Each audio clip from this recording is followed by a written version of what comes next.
The fighting game genre are the very pinnacle of technique and execution in video games. They were the games we played when we were young at our friends' houses. Yeah, it was just a game, but it was about more than just having fun. It was about dominating the competition and proving you were the best. And no game allowed you to do that better than Mortal Kombat. I'm T-Butts, and I'm here to answer that one question. Should you cop or drop Mortal Kombat X? Fast forward 23 years to the newly released Mortal Kombat 10, and we have a return to the series' former glory. In my opinion, this is the best Mortal Kombat game to date. Being that this is a fighting game, you don't expect a fully fleshed out story, but MKX certainly delivers. It begins right where the Mortal Kombat 9 story left off. Millions of years ago, Shinnok, one of the Elder Gods, turned on his fellow deities and invaded the Earth Realm. After Shinnok escapes his amulet and then is trapped back within it by Johnny Cage.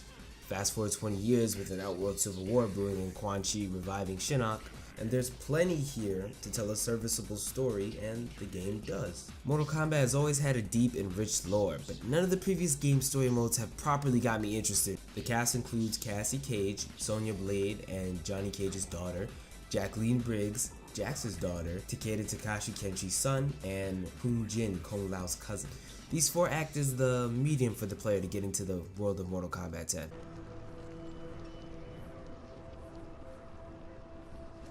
Damn it, Jin. You! I need to... You are not welcome here. State your intentions. All in all, the story was a pleasant surprise and honestly just a blast to play. Well, why do I care what they're fighting for or why they're fighting if the combat isn't very good? In short, the combat's great in this game. The great tutorial make it accessible to newcomers, and the ability to string together a series of attacks and the new sprint mechanic give it the depth that fighting game veterans will love. The addition of variations help to give a different take on characters you thought you knew, while giving newer characters to the roster more fleshed out unique fighting styles. The 24 character roster never feels small or uninspired. Though characters like Rain, Tanya, Baraka, and Sindel are fought in the story mode yet aren't playable in the game, it's kind of hard not to feel cheated, especially if they get released as DLC. I don't know if the failure to implement these characters were an issue of time constraints or greed. Guess only time will tell. X-rays, fatalities, and an old fan favorite brutalities return this time, even more imaginative and as gruesome as ever.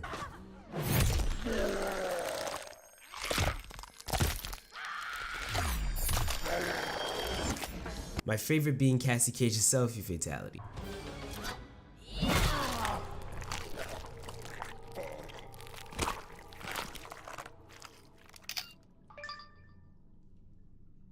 Cassie wins. Fatality.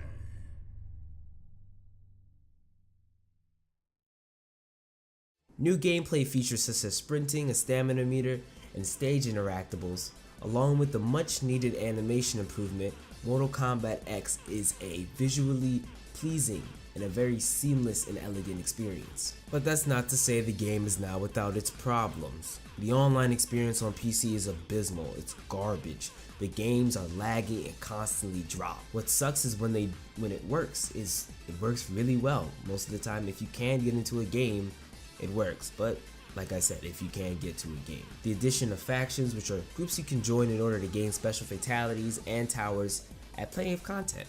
Doing these things earns you experience for your faction, and if your faction finishes first by the end of the week, special rewards. Great. The Special Forces is a military group formed to defend the United States from its most dangerous enemies.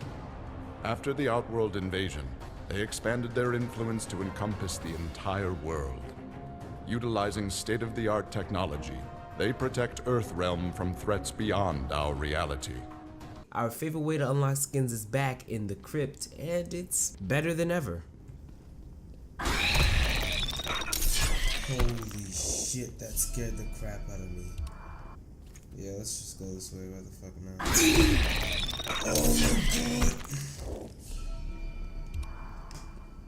Jesus. Fuck. And me being a PC player, I have to talk about the abysmal launch, wherein much of the game wasn't even playable for me and many others. Post-launch, the game has seen a lot of support from NetherRealm, good job to them, but the game is still pretty broken, still has a lot of problems. It's terribly optimized and the frame rate drops lower than women's panties when I wear my heelys on certain stages, and even during some fatalities and intros.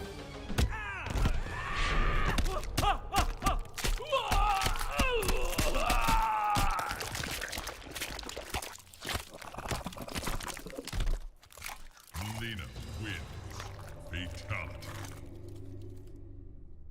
And to remedy this, as MWN say, patch on patch. Yeah, day 4, 15GB patch that attempted to fix many of these problems, but in my personal opinion, it only added issues and it did absolutely nothing to improve the experience of the game. It detracted from it. Let's get some footage and let's get this review done. Alright, let's play some solo. We're gonna play against Goro. No deep woods. Alright. Alright, hopefully this new patch fix everything.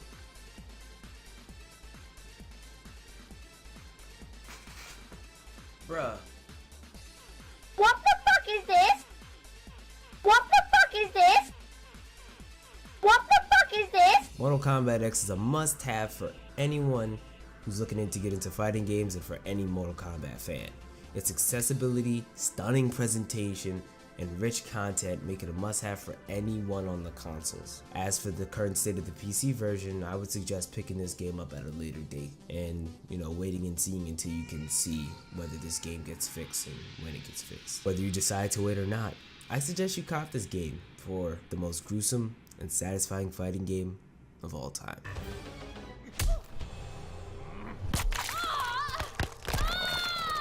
Here's Johnny. Johnny Cage wins. Fatality.